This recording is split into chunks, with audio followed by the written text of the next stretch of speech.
Hello friends, स्वागत है आपका मेरे चैनल में। आज हम पढ़ेंगे बायो का पौधे एवं जंतुओं का संरक्षण क्लास 8। तो सबसे पहले हमें देखना है पहली और वो जो घूमने के लिए जाते हैं और वो जो अनुभव है वो उनको शेयर करते हैं। ठीक है, जैसे कांजीरंगा राष्ट्रीय उद्यान है आपका, लुकचाऊ वन्यजीव, ग्रेट निकोबार बायोस्फीयर रिजर्व, जैव मंडल संरक्षण क्षेत्र, बाघ संरक्षण क्षेत्र इत्यादि के बारे में सुना होगा। जैसे आप कोई कहीं चले गए, कॉर्बेट वगैरह घूमने चले गए, तो आपने जो एक्सपीरियंस है शेयर करोगे ना, तो वही चीज़ें पहली और पूजो कर रहे हैं। वनोन्मूलन कारण क्या है, उसके कारण क्या होते हैं और वो क्या है। वनोन्मूलन यहाँ तक कि वनों की कटाई से संबंधित है। हमारे जो यहाँ पे दुनिया में विभिन्न प्रकार के पौधे और जंतु पाए जाते हैं और मानव जाति के अस्तित्व में भली प्रकार से रहने के लिए आवश्यक है। आज इन जीवों के अस्तित्व के लिए वनोन्मूलन एक बहुत बड़ा खतरा हो गया है। बिल्कुल, देखो अगर जंगल ही नहीं होंगे तो फिर वो जीव जंतु जाएंगे कहाँ। खाने में भी आजकल कंपटीशन बढ़ जाएगा। वनोन्मूलन का अर्थ है वनों की समाप्ति। बिल्कुल, वनों की समाप्ति हो रही है। भूमि का अन्य कार्यों से उपयोग करना, वन वृक्ष की कटाई निम्न उद्देश्यों के लिए। एक तो कृषि के लिए भूमि प्राप्त करना, घरों एवं कारखानों के फर्नीचर बनाने के लकड़ी और ईंधन के उपयोग करना। देखो हो क्या रहा है कि कृषि निर्माण के लिए तो ठीक है कि आप तो, लेकिन अधिक नहीं होना चाहिए। विभिन्न औद्योगिकरण हो रहा है, कारखाने बन रहे हैं जो कि हमारे पर्यावरण को बहुत ज़्यादा पॉल्यूटेड कर रहे हैं, प्रदूषण कर रहे हैं। ऊपर से हम फर्नीचर बना रहे हैं लकड़ियों। अगर हम पौधे को अगर हम काटते भी हैं ना, पौधों को या पेड़ों को, तो हमें उतने पौधे लगा भी देने चाहिए। दावानल एवं भीषण सूखा भी वनोन्मूलन के कुछ प्राकृतिक कारण हैं। वनोन्मूलन के क्या क्या परिणाम होते हैं।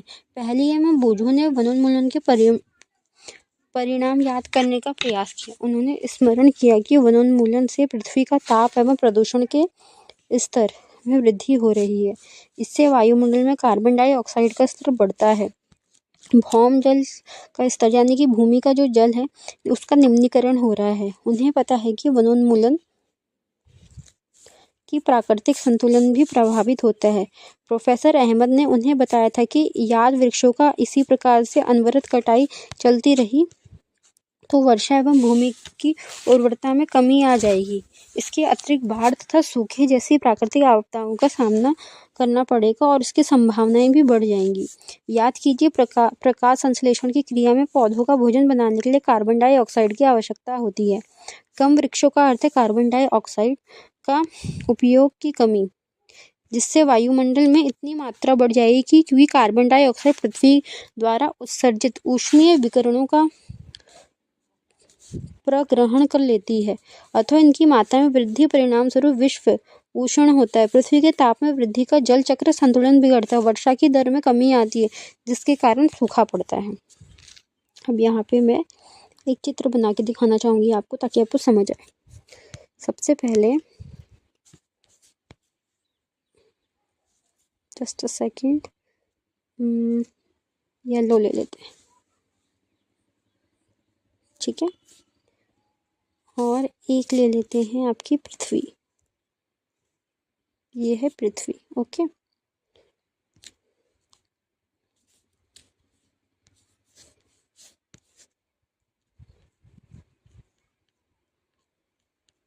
ठीक है, इसे पृथ्वी मान लो तब तक के लिए, ठीक हो गया। अब यहाँ पे मैं आपको ये दिखाना चाहूँगी कि इसकी जो हीट है यहाँ पृथ्वी पे आ रही है, ठीक है, और हीट जा भी रही है, ठीक है।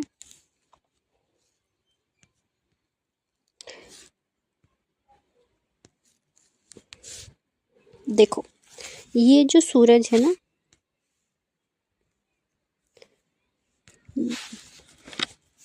ये आपका सन है, ये आपका अर्थ है, ठीक है, यानी पृथ्वी और सूरज। अब क्या हो रहा है कि चित्र में देखो कि जो रेज है वो आ रही है, जो रेड कलर का एरो दिख रहा है, यहाँ से सूरज जो है की रोशनी पृथ्वी पे पड़ रही है। जब पृथ्वी ठंडी हो जाती है तो कुछ ऊष्मा जो है वापस चली जाती है, ठीक है, ये वापस जा रही है। लेकिन हो क्या रहा है कि अगर बाय द वे ये जो ऊर्जा आ रही है ये वापस जाए ही ना, तो क्या होगा, पृथ्वी का तापमान जो है अत्यधिक गर्म हो जाएगा, ठीक है, ओजोन क्षरण हो जाएगा, जिससे बहुत ज़्यादा दिक्कतों का सामना जो है पृथ्वी को करना पड़ सकता है।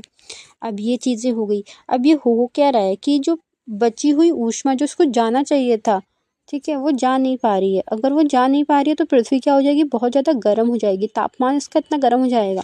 और ऐसा हो क्यों रहा है, कारखाना लगे हैं, उद्योग ही इतने बढ़ चुके हैं कि पॉल्यूशन बहुत ज़्यादा हो जा रहा है। ऊपर से हो क्या रहा है कि जो भी चीज़ें हो रही हैं आसपास के चारों क्षेत्र में, देखो पहले की वायु में और अब की वायु में कितना अंतर है। पहले का पर्यावरण और आज के पर्यावरण में जो असंतुलन आया है उसकी वजह यही है, सूखा आना। सूखा क्यों हो रहा है, किसी न किसी कारण से हो रहा है। हम बोलते हैं वाटर सेव, क्यों बोलते हैं, क्योंकि पानी जो है आपका एक जो रिसोर्स है, ठीक है, अनवनीकरणीय संसाधन के अंतर्गत आता है वो। या नवीकरणीय हम उसको कैसे मान सकते हैं, क्योंकि जो 2 से 3% जल ही को हम पीने योग्य बोल सकते हैं।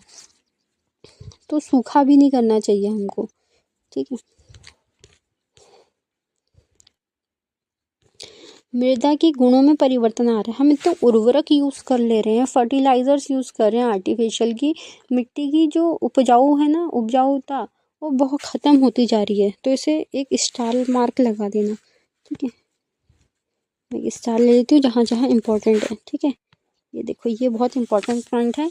मृदा के गुणों में परिवर्तन आने का मुख्य कारण है कि वनोन्मूलन है, ठीक है। किसी क्षेत्र में मृदा की भौतिक गुणों में वृक्षारोपण और वनस्पति का प्रभाव पड़ता है। भूमि पर वृक्षों की कमी होने से मृदा अपरदन अधिक हो जाता है। अगर वृक्ष ही नहीं होंगे तो मिट्टी जो है खिसकती जाएगी, और फिर जिससे क्या हो जाएगा, जो पहाड़ हैं उस पे पत्थर जितने भी होते हैं वो नीचे को आते हैं, इससे एक्सीडेंट होने का खतरा बहुत ज़्यादा हो जाता है। मृदा की ऊपरी परत हटाने से नीचे की कठोर चट्टानें दिखाई देने लगती हैं, बिल्कुल। इनमें मृदा में ह्यूमस यानी कि नमी की कमी होती है तथा इसकी उर्वरता में अपेक्षाकृत कम होती है। धीरे धीरे उर्वरक मरुस्थल में परिवर्तित हो जाता है। इसे मरुस्थलीकरण कहते हैं, ठीक है। जिसमें उर्वरक भूमि मरुस्थल में परिवर्तित, जिसमें जो उर्वरक भूमि है, जो आपकी फर्टाइल सॉइल है, वो क्या हो जाती है आपकी, किस में चेंज हो जाती है, मरुस्थल में चेंज होती है। इसी को मरुस्थलीकरण कहते हैं, जब उर्वरक भूमि चेंज हो जाती है। एक तो आपको यहाँ पे ये कार्बन डाइऑक्साइड वाली बात याद रखनी होगी, ठीक है। ये वाला पॉइंट, ठीक है। एक ये वाला पॉइंट, ये बहुत इंपॉर्टेंट पॉइंट है, ठीक है।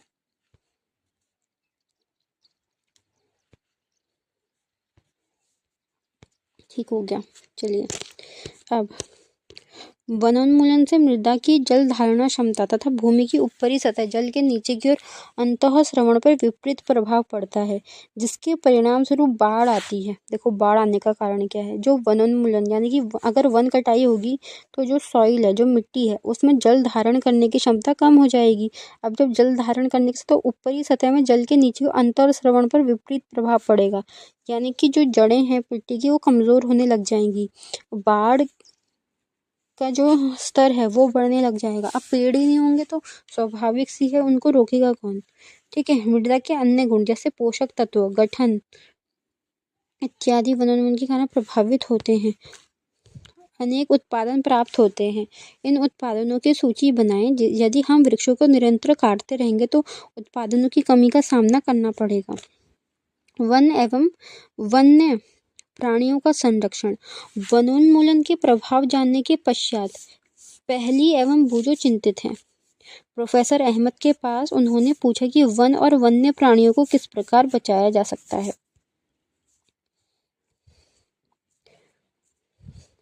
प्रोफेसर अहमद ने पहली बुजो एवं उनके सहपाठियों के लिए जैवमंडल संरक्षण क्षेत्र भ्रमण का आयोजन किया। जैवमंडल संरक्षण, जिसके कारण उन्होंने पंचमणि जैवमंडल संरक्षित नामक क्षेत्र को चुना। वे जानते थे कि इस क्षेत्र में पौधे एवं जंतु ऊपरी हिमालय की श्रृंखला एवं निचले पश्चिमी घाट के समान है, ठीक है। पश्चिमी घाट के समान है। प्रोफेसर अहमद का विश्वास है कि इस क्षेत्र को जैव विविधता अनूठी है। देखो यहाँ पर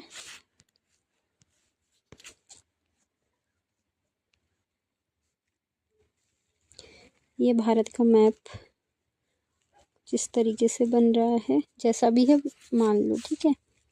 अभी के लिए तो ओके, ठीक है। अब ये वाला जो क्षेत्र है, इसको येलो से रेड से कर लेते हैं। ये वाला क्षेत्र है, ये वाला पार्ट, ये हिमालय का क्षेत्र है, ठीक है। यहाँ पे तक हिमालय का क्षेत्र है। यहाँ पे ट्रांस हिमालय देखने को मिलेगा आपको, ठीक है। थोड़ा ज्योग्राफी रिलेटेड भी है। ट्रांस हिमालय देखने को मिलेगा आपको, लघु हिमालय देखने को मिलेगा, शिवालिक देखने को मिलेगा, ठीक है। वृहद एवं महान हिमालय देखने को मिलेगा, ठीक है। इसको 3 हिस्सों में बांट देते हैं, ठीक है। तो यहाँ पे क्या हो रहा है, तो इसी प्रोफेसर अहमद हिमालय और ट्रांस हिमालय जो है ना, उसी की बात कर रहे हैं, इस साइड की मतलब, ठीक है। उन्होंने ये हिमालय वाले ऊपरी हिमालय को चुना है और पश्चिमी घाट को चुना है, ठीक है। पश्चिमी घाट, ठीक है। पश्चिमी घाट आपको ईस्टर्न साइड में देखने को मिल जाएगा आपको, सॉरी, पश्चिमी घाट पश्चिम साइड को दिखेगा, ठीक है। प्रोफेसर अहमद का विश्वास है कि इन क्षेत्र की जैव विविधता अनूठी है। उन्होंने वन कर्मचारी श्री माधव जी जैव मंडल संरक्षित क्षेत्र में बच्चों का मार्गदर्शन करने का अनुरोध किया। उन्होंने बताया कि जैविक महत्व के क्षेत्रों में संरक्षण हमारी राष्ट्रीय परंपरा का एक भाग है। जैव मंडल पृथ्वी का वह भाग जिसमें सजीव पाए जाते हैं अथवा जो जीवन यापन करने योग्य होता है। जैव मंडल क्या है, पृथ्वी का वह भाग है जिसमें सजीव अथवा जो जीवन यापन करने योग्य है। जैव विविधता का अर्थ है पृथ्वी पर पाए जाने वाले विभिन्न जीवों को प्रजातियों पारस्परिक संबंध एवं पर्यावरण से उनका संबंध है। देखो, जैव मंडल क्या है, जहाँ पे कोई सांस लेने वाला जीव अपना जीवन यापन कर सकता है, वह जैव विविधता संरक्षण क्षेत्र कहला जाता है, ठीक है। माधव जी ने बच्चों को समझाया कि हमारे व्यक्तिगत प्रयासों एवं समाज के प्रयासों के अतिरिक्त सरकारी एजेंसियां भी वनोत्सव, देखो अभी क्या हो रहा है करंट अफेयर में, COP30 ये सब हुआ ना, क्योंकि हमें अपने पर्यावरण के मुद्दों को उठाना है। वन्य जीव अभ्यारण्य, राष्ट्रीय उद्यान, जैव मंडल संरक्षक क्षेत्र इत्यादि पौधों से जंतुओं के लिए संरक्षित सुरक्षित क्षेत्र है। देखो, वनस्पति जात और प्राणी जात, ये मुझे लग रहा है मैंने पढ़ाया है, वनस्पति जात और प्राणी जात मैंने पढ़ा दिया था।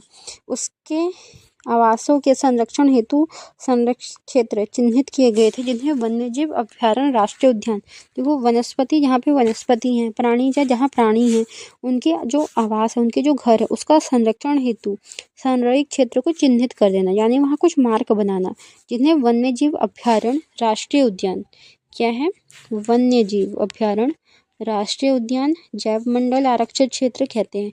वृक्षारोपण, कृषि, चारागाह, वृक्षों की कटाई, शिकार, खाल प्राप्त करने हेतु शिकार, पोचिंग इन क्षेत्रों में निषिद्ध है। अब ये वन्य अभ्यारण्य क्या होते हैं, वह क्षेत्र जहाँ जंतु एवं उनके आवास किसी भी प्रकार के विक्षोभ से सुरक्षित है, ठीक है।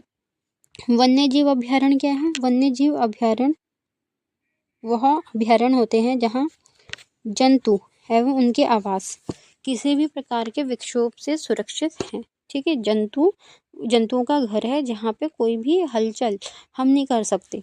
राष्ट्रीय उद्यान क्या है, राष्ट्रीय उद्यान वन्य जंतुओं के लिए आरक्षित क्षेत्र, ठीक है। वह स्वतंत्र निर्बाध रूप से आवास एवं प्राकृतिक संसाधनों का उपयोग कर सकते हैं। यहाँ पे कहा जा रहा है कि जो वन्य जंतुओं के लिए आरक्षित क्षेत्र है, क्या है, ऐसे वन जो जंतुओं के लिए आरक्षित हैं, वहाँ पे सर्वाध रूप से जा आ सकते हैं, आवास एवं प्राकृतिक संसाधनों का उपयोग कर सकते हैं, यानी घर का और प्राकृतिक संसाधन नेचुरल रिसोर्सेज का हम यहाँ पे यूज़ कर सकते हैं, ठीक है। तो वन्यजीव अभ्यारण्य क्या है, वह क्षेत्र जहाँ जंतु के आवास को हम सुरक्षित कर देते हैं, यानी कि हाँ जंतुओं का आवास है, उसे वन्यजीव अभ्यारण्य कहेंगे। राष्ट्रीय उद्यान क्या है, वह जंतु के आरक्षित क्षेत्र जहाँ वह जा आ सकते हैं, प्राकृतिक संसाधनों का उपयोग कर सकते हैं, वह राष्ट्रीय उद्यान है। जैव मंडल आरक्षित, वन्य जीव, पौधा एवं जंतु उस क्षेत्र के आदिवासियों के लिए पारंपरिक ढंग से जीवन यापन हेतु विशाल संरक्षित क्षेत्र जैव मंडल आरक्षित क्षेत्र कहे जाते हैं। तो वन्य जीव हैं, वह वन जहाँ पे जंतु आवास करते हैं और वहाँ उनके लिए सुरक्षा को विक्षोभ के रूप में संरक्षित करते हैं। राष्ट्रीय उद्यान है जहाँ घूमे जा सकते हैं, निर्बाध रूप से संचरण कर सकते हैं। जैव मंडल जहाँ आदिवासी रह सकते हैं। जैव मंडल आरक्षण। प्रोफेसर अहमद एवं माधव जी के साथ बच्चों ने जैव मंडल आरक्षण में प्रवेश किया। माधव जी ने समझाया कि जैव विविधता संरक्षण उद्देश्य से जैव मंडल आरक्षित क्षेत्र बनाए गए हैं। जैसा कि आप जानते हैं कि जैव विविधता का अर्थ है किसी क्षेत्र में विशेष में पाए जाने वाले सभी पौधों, जंतुओं, सूक्ष्म जीवों की विभिन्न प्रजातियां। किसी क्षेत्र का जैव मंडल आरक्षित क्षेत्र उस क्षेत्र की जैव विविधता एवं संस्कृति को बनाए रखने में सहायक होता है। किसी जैव मंडल में आरक्षित क्षेत्र के अंतर्गत अन्य संरक्षित क्षेत्र भी हो सकते हैं। पंचमढ़ी जैव मंडल आरक्षित सतपुड़ा नामक एक राष्ट्रीय उद्यान तथा बोरी एवं पंचमढ़ी चित्र नामक 2 वस्तुजन्य अभयारण्य आते हैं। यहाँ कह रहा है कि माधव जी कुछ अंडरस्टैंडिंग करवाते हैं बच्चों को, यानी समझाते हैं कि जो जैव विविधता का संरक्षण है, ठीक है, जैव मंडल आरक्षित क्षेत्र जो बनाए गए हैं जहाँ आदिवासी निवास करते हैं। जैसा कि हम जानते हैं कि जैव विविधता का अर्थ क्या है, ये स्टार कर please, that is the important question for your exam, कि जैव विविधता का अर्थ क्या है। ये वाला ठीक है, ये इम्पोर्टेंट है। तो जैव विविधता का अर्थ है किसी क्षेत्र विशेष में पाए जाने वाले सभी पौधे, जंतुओं, सूक्ष्म जीवों की विभिन्न प्रजातियां, ठीक है। यानी जैव विविधता का अर्थ है किसी जो स्पेसिफिक एरिया है वहाँ पे जंतु एवं सूक्ष्म जीव और पौधे की विभिन्न प्रजातियां रहती हैं। किसी क्षेत्र का जैव मंडल आरक्षित क्षेत्र उस क्षेत्र की जैव विविधता एवं संस्कृति को बनाए रखने में सहायक होता है। किसी जैव मंडल आरक्षित क्षेत्र के अंतर्गत अन्य संरक्षित क्षेत्र भी हो सकते हैं। पंचमढ़ी जैव मंडलीय आरक्षित क्षेत्र में सतपुड़ा नामक एक राष्ट्रीय उद्यान, ठीक है, कहाँ है ये, सतपुड़ा नामक एक राष्ट्रीय उद्यान, बोरी में पंचमढ़ी नामक 2 वस्तुजन्य अभयारण्य आते हैं। ये देखो, ये है पंचमढ़ी जैव मंडल आरक्षित क्षेत्र का जो है आपको यहाँ पे दे रखा है,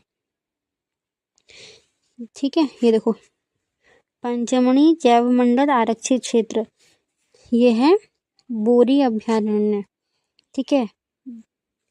यह है सतपुड़ा राष्ट्रीय उद्यान, पंचमढ़ी अभयारण्य, पिपरिया, पनारपट्टी गेट, पंचमढ़ी, नीमघन संरक्षित क्षेत्र, ठीक है। ये इसका उत्तरी भाग है।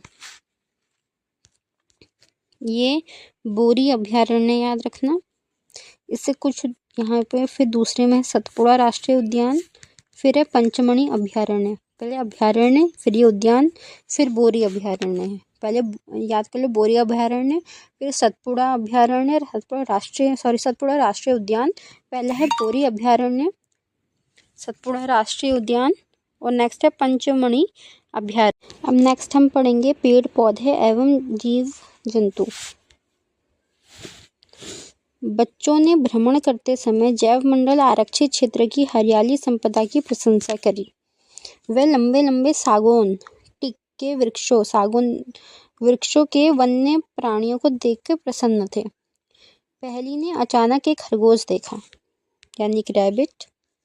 उसने पकड़ने का प्रयास किया, वह उसके पीछे दौड़ने लगी। प्रोफेसर अहमद ने उसे रोका। उन्होंने समझाया कि जंतु अपने आवास में प्रसन्न रहते हैं, हमें उनको परेशान नहीं करना चाहिए।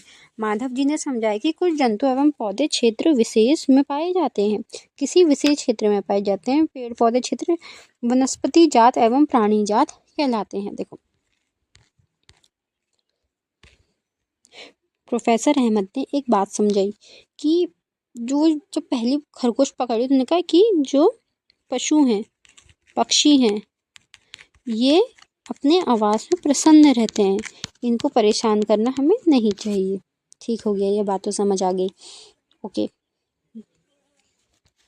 फिर अब उन्होंने समझाया कि जो ये वनस्पति हैं, कुछ जो पौधे होते हैं वो एक विशेष क्षेत्र में पाए जाते हैं, कुछ पशु होते हैं, कुछ पक्षी होते हैं जो एक विशेष क्षेत्र में पाए जाते हैं। मान लो हमारे यहाँ टाइगर है, क्या हमारे वहाँ लायन की अलग अलग प्रजातियाँ हैं? बिल्कुल भी नहीं। ठीक है, लायन जो होता है ना, जो रियल लायन वाला होता है, वो हमको यहाँ पे नहीं देखने को मिलेगा। ठीक है, गुजरात ले सकते हो आप, लेकिन अब देखो लायन जो है नहीं मिलता है अप्रॉक्स यहाँ पे हमारे भारत में। ठीक है, टाइगर की संख्या भी अब इंक्रीज हुई है। एक और आपका चीता, जो चीता है अभी क्या हुआ, मुखी नामक जो चीता है ना, जो लाया गया था बाहर से, उसने अभी क्या हुआ, कूनो नेशनल पार्क में जो है चीतों को जन्म दिया है। ठीक है, ये मैंने बता दिया था वैसे।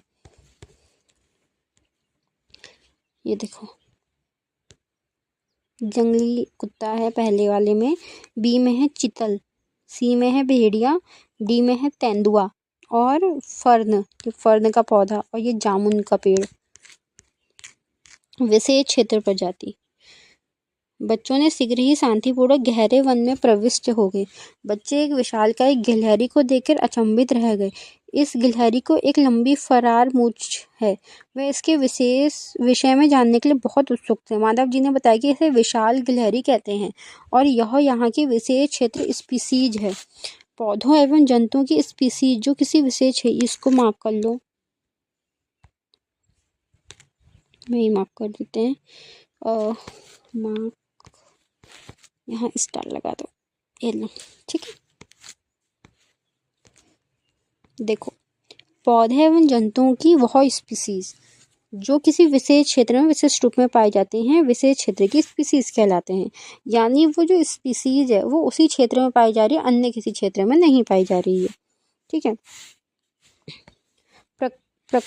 प्राकृतिक रूप में नहीं पाई जाती। किसी विशेष प्रकार का पौधा जंतु किसी विशेष क्षेत्र में, मैंने कहा ना विशेष क्षेत्र, जो किसी देश अथवा में पाई जाती है। मानव जी ने पंचमढ़ी जलमंडल आरक्षित क्षेत्र में स्थित साल और जंगल के आम के पेड़ों को दिखाकर विशेष क्षेत्र वनस्पति जगत का उदाहरण दिया। भारतीय विशाल गिलहरी तथा उड़ने वाली, ये 5.3, ये रहा इसका पिक्चर, ये देखो गिलहरी का।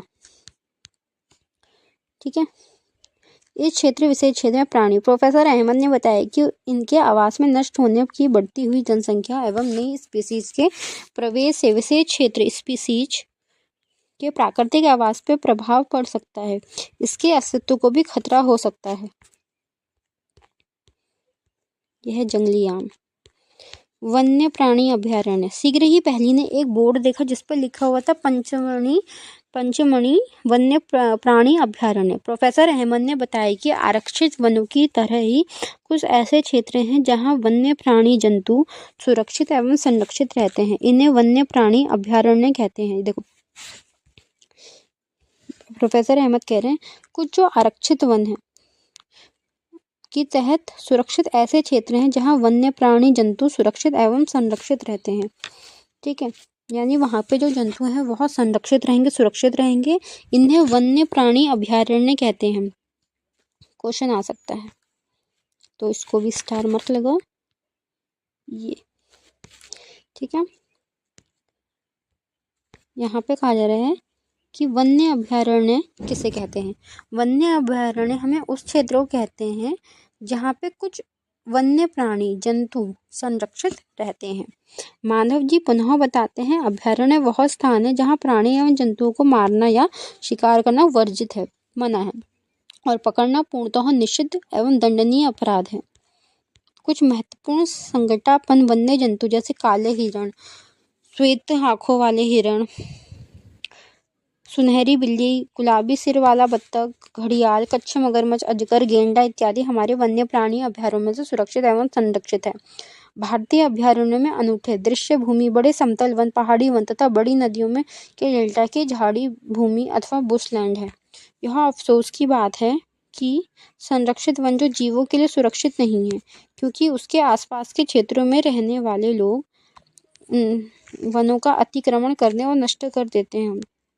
बच्चों को प्राणी उद्यान, चिड़ियाघर भ्रमण की याद ताज़ा करने के लिए कहा जाता है। उन्हें स्मरण है कि प्राणी उद्यान भी वह क्षेत्र है जहाँ प्राणियों की संरक्षण की जाती है। राष्ट्रीय उद्यान। राष्ट्रीय उद्यान क्या है? सड़क के किनारे एक और बोर्ड लगा था जिस पे लिखा था सतपुड़ा राष्ट्रीय उद्यान। बच्चे अब वहां जाने के लिए उत्सुक थे। माधव जी ने उन्हें बताया कि यह विशाल आरक्षित क्षेत्र है जहां पर्यावरण के संपूर्ण संगठनों का संरक्षण करने में पर्याप्त है। इन्हें राष्ट्रीय उद्यान कहते हैं। अब इसको मार्क करो, स्टार करो। चलो मैं ऐसे ही लगा देती हूँ, ये इम्पोर्टेंट है, ठीक है। राष्ट्रीय उद्यान कहते हैं यहाँ कहा जा रहा है जहाँ पे विशाल आरक्षित क्षेत्र, जहाँ पर्यावरण को संपूर्ण संगठनों का संरक्षण किया जाता है, पर्यावरण का, वह राष्ट्रीय उद्यान है। यह वनस्पति जात, प्राणी जात, दृश्य भूमि, ऐतिहासिक वस्तु का संरक्षण करते हैं। सतपुड़ा राष्ट्रीय उद्यान भारत का प्रथम आरक्षित वन है। स्टार। सर्वोत्तम किस्म की टिक सागौन इसमें मिलती है। सतपुड़ा राष्ट्रीय उद्यान चट्टानों में आबाद सरों में स्थित है। यहाँ इन वनों में मनुष्य और गतिविधियों को प्रागैतिहासिक प्रमाण है जिससे हम आदि मानव के जीवन यापन के बारे में पता चलता है। चट्टानों के इन मानव आवासों में कुछ पेंटिंग कलाकृतियां भी मिलती हैं। पंचमणी जैव मंडल संरक्षित क्षेत्र 55 चट्टान आवास की पहचान की जा चुकी है। जंतु एवं मनुष्य को इन कलाकृतियों में लड़ते हुए, शिकार, नृत्य एवं वाद्य यंत्रों को बजाते हुए दर्शाया गया है। आज भी अनेक आदिवासी जंगल में रहते हैं। जैसे जैसे बच्चे आगे बढ़े उन्हें एक बोर्ड दिखाई दिया, सतपुड़ा बाघ आरक्षित क्षेत्र। माधव जी ने बताया कि हमारे सरकार ने बाघों में संरक्षण प्रोजेक्ट टाइगर बाघ परियोजना को लागू किया है। इस परियोजना का उद्देश्य अपने देश में बाघों को उत्तरजीवी व संवर्धित करना है। बाघ उन स्पीसीज में एक है जो धीरे धीरे हमारे वनों को लुप्त कर रहे हैं, परंतु सतपुड़ा आरक्षित क्षेत्र बाघों की संख्या में वृद्धि हो रही है।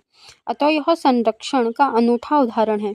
किसी समय शेर, हाथी, जंगली भैंस तथा बारहसिंगा, 5.5 चित्र होगा,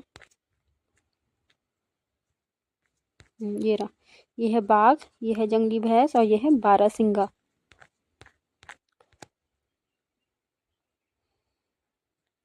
सतपुड़ा राष्ट्रीय उद्यान में पाए जाते हैं वे जंतु जिनकी संख्या व निर्धारित स्तर कम होती है, वे विलुप्त हो सकते हैं, यानी एंडेंजर्ड।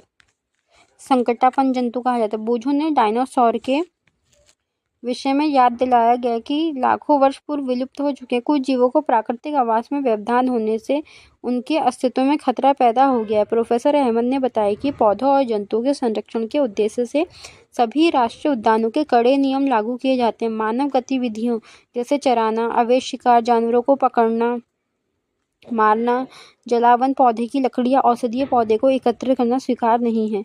माधव जी पहली को बताते हैं कि बड़े जंतुओं की अपेक्षा छोटे प्राणियों के विलुप्त होने की संभावना कहीं अधिक है।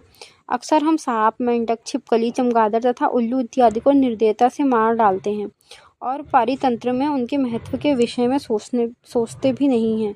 उनको मारकर हम स्वयं को हानि पहुंचा रहे हैं। यद्यपि वे आकार में छोटे, परंतु पारितंत्र में उनके योगदान को अनदेखा नहीं किया जा सकता। वे आहार नाल एवं आहार श्रृंखला के भाग हैं। किसी क्षेत्र के सभी पौधे, प्राणी एवं सूक्ष्मजीव अजैव घटकों जैसे जलवायु, भूमि, मिट्टी, नदी, डेल्टा इत्यादि संयुक्त रूप से किसी पारितंत्र का निर्माण करते हैं।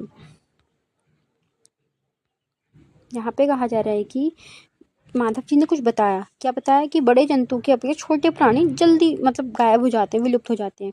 हम सांप, मेंढक, छिपकली को देखते हैं, उल्लू इत्यादि की निर्दयता से मार दिया जाता है। पारितंत्र को उनके महत्व के विषय में सोचते भी नहीं है। उनको मारकर हम स्वयं को हानि पहुंचा रहे हैं। यद्यपि वे आकार में छोटे हैं, परंतु पारितंत्र में उनके योगदान को अनदेखा नहीं किया जा सकता। वे आहार जाल एवं आहार श्रृंखला के भाग हैं। किसी क्षेत्र में सभी पौधे, प्राणी, सूक्ष्मजीव अजैव घटकों जैसे जलवायु, भूमि, मिट्टी, नदी, डेल्टा आदि संयुक्त रूप से पारितंत्र का निर्माण करते हैं। मुझे आश्चर्य हो कि ये संकटा स्पीसीज का कोई रिकॉर्ड भी हो। रेड डाटा पुस्तक, ये क्या होता है? बहुत important, very very important, red data book. ठीक है, अब इसके बारे में यहाँ स्टार लगाने की बारी आ चुकी है। ये लो, लगा दिया बड़ा सा स्टार, सॉरी, लगा दिया ये बड़ा सा स्टार। वह पुस्तक जिसमें सभी संकटापन्न स्पीसीज का रिकॉर्ड लगा जाता है। पौधे, जंतु, जन्य स्पीसीज के लिए अलग रेड डाटा पुस्तक होते हैं, यानी पौधों के लिए रेड डाटा पुस्तक के विषय में अधिक जानकारी में कंप्यूटर में आप ये लॉगिन कर सकते हैं। अब देखो प्रवास क्या है। 2 पेज बचे हैं गाइस, हो जाएगा कंप्लीट। माधव जी के निर्देश में भ्रमण पार्टी गहरे वन में प्रवेश करती है। ठीक है, अब देखो प्रवास पढ़ रहे हैं। ठीक है, माधव जी के जो निर्देश हैं यानी डायरेक्शन दे रहे हैं वो कि भ्रमण पार्टी अब गहरे वन में पहुंच चुकी है। इक्तवा संरक्षित क्षेत्र में कुछ समय आराम करते हैं। पहली ने नदी के समीप कुछ पक्षी देखे। मानव होता कि यह प्रवासी पक्षी हैं, मतलब प्रवासी मतलब एक जगह से दूसरे स्थान में आने वाले। जैसे हमारे यहाँ क्या होता है ना कि तोते अभी नहीं आते, वो प्रवास करके आते हैं तोते, तो प्रवासी पक्षी हो जाते हैं। जलवायु में परिवर्तन के कारण प्रवासी पक्षी प्रत्येक वर्ष सुदूर क्षेत्र में एक निश्चित समय में उड़कर आते हैं। वह यहाँ अंडे देने के लिए आते हैं क्योंकि उनके मूल आवास से बहुत अधिक शीत के कारण वह स्थान उस समय जीवन यापन हेतु अनुकूल नहीं होता। ऐसे पक्षी जो उड़ के सुदूर क्षेत्रों में एक लंबी यात्रा करते हैं प्रवासी पक्षी कहलाते हैं। कागज का पुनःचक्रण। प्रोफेसर अहमद ने बच्चों को ध्यान वनोन्मूलन के एक और कारण की ओर आकर्षित करते हैं। वह उन्हें बताते हैं कि 1 टन कागज प्राप्त करने के लिए पूर्ण रूप से 17 वृक्षों को काटा जाता है। मतलब 1 टन इक्वल्स टू 17 वृक्ष काटा जाता है इनको। तो हमें कागज से बचत करनी चाहिए। प्रोफेसर हमें यह बताया उपयोगी कागज 5 से 7 बार पुनः चक्रण किया जाता है। यदि कोई छात्र दिन मात्र एक कागज भी बचत करता है तो एक वर्ष में अनेक वृक्ष बचा सकते हैं। हमें कागज की बचत करनी चाहिए, इसका पुनः उपयोग पुनः चक्रण करना चाहिए। उसके द्वारा हम न केवल वृक्षों को बचाएंगे वरन कागज उत्पादन के उपयोग में आने वाले जल एवं ऊर्जा की बचत भी कर सकते हैं। इसी के साथ साथ कागज उत्पादन के उपयोग में आने वाली हानिकारक रसायनों में भी कमी आएगी। पुनः वन रोपण। प्रोफेसर अहमद ने सुझाव कि वनोन्मूलन का उत्तर पुनः वन रोपण है। पुनः वन रोपण क्या होता है? काटे गए वृक्षों की कमी को पूरा करने के उद्देश्य से वृक्षों का रोपण करना चाहिए, यानी कि दोबारा नए पेड़ लगाओ। रोपण वाले वृक्ष सामान्यतः उसी स्पीसीज के होते हैं जो उस वन में पाए जाते हैं। हमें कम से कम उतने वृक्ष तो लगाने ही चाहिए जितने हम काटते हैं। प्राकृतिक रूप से भी वन का पुनर्रोपण हो सकता है। यदि वनोन्मूलन क्षेत्रों को आबादित छोड़ दिया जाए तो यह स्वतः ही पुनर्स्थापित हो जाता है। प्राकृतिक पुनर्वनमूलन रोपण में मापन गतिविधियों का कोई स्थायी नहीं है। हम वनों को अब तक बहुत अधिक नष्ट कर चुके हैं। यदि हमें अगली पीढ़ी के लिए हरी संपदा बनाई है तो अधिक वृक्षारोपण एकमात्र विकल्प है। प्रोफेसर अहमद ने उन्हें बताया कि भारत वन संरक्षण अधिनियम है। वन संरक्षण अधिनियम, उस अधिनियम का उद्देश्य प्राकृतिक वनों का परिरक्षण संरक्षण करना है, साथ ही साथ उन्हें उपाय भी करना है जिससे वन और उसके समीप रहने वाले लोगों को आधारभूत आवश्यकताओं की पूर्ति हो सके। कुछ समय विश्राम करने के पश्चात माधव जी ने बच्चों को वापस चलने को कहा क्योंकि सूर्यास्त के पश्चात वन में रुकना ठीक नहीं है। वापस आने के बाद प्रोफेसर ने बच्चों को उल्लासपूर्ण अनुभव और माधव जी का आभार व्यक्त करते हैं। देखो कुछ शब्द हैं। जैव विविधता, जैव मंडल आरक्षण क्षेत्र, वनोन्मूलन, मरुस्थलीकरण, पारितंत्र संकट से विशेष क्षेत्र स्पीसीज, विलुप्त प्राणी जात, वनस्पति जात, प्रवासी पक्षी, राष्ट्रीय उद्यान, रेड डाटा बुक, पुनर्वनरोपण अभ्यारण्य। आपने क्या क्या सीखा? वन्य प्राणी अभ्यारण्य, राष्ट्रीय उद्यान एवं जैव मंडल आरक्षित क्षेत्र ऐसे नाम हैं जो वन एवं वन प्राणियों को संरक्षण परिरक्षण हेतु जरूरी है। जैव विविधता का अर्थ है विशिष्ट क्षेत्र में पाए जाने वाले सजीवों को विभिन्न किस्में। किसी क्षेत्र के सभी पौधे जंतु उस क्षेत्र के वनस्पति जात और प्राणी जात से जाने जाते हैं। विशेष क्षेत्र स्पीसीज क्षेत्र में विशेष पाई जाती है। संकट स्पीसीज बहुत विलुप्त के कगार पर है। रेड डाटा बोर्ड संकट स्पीसीज का रिकॉर्ड रखता है। प्रवास व परिघटना है, ये सब पढ़ लिया हमने। किसी स्पीसीज का अपने आवास में किसी अन्य आवास में हर व्यक्ति का विशेषकर प्रजनन हेतु चलन होता है। हमें वृक्ष, ऊर्जा, पानी की बचत करने के लिए कागज की बचत एवं पुनर्उपयोग पुनर्चक्रण करना चाहिए। पुनर्वन रोपण स्पष्ट नष्ट दिए गए वनों में पुनर्स्थापित करने के लिए रोपण करना चाहिए। ये लिखा है इसकी परिभाषा। तो आज का टॉपिक खत्म होता है फाइनली। तो आप इसे देख लीजिएगा। Thank you so much. Bye.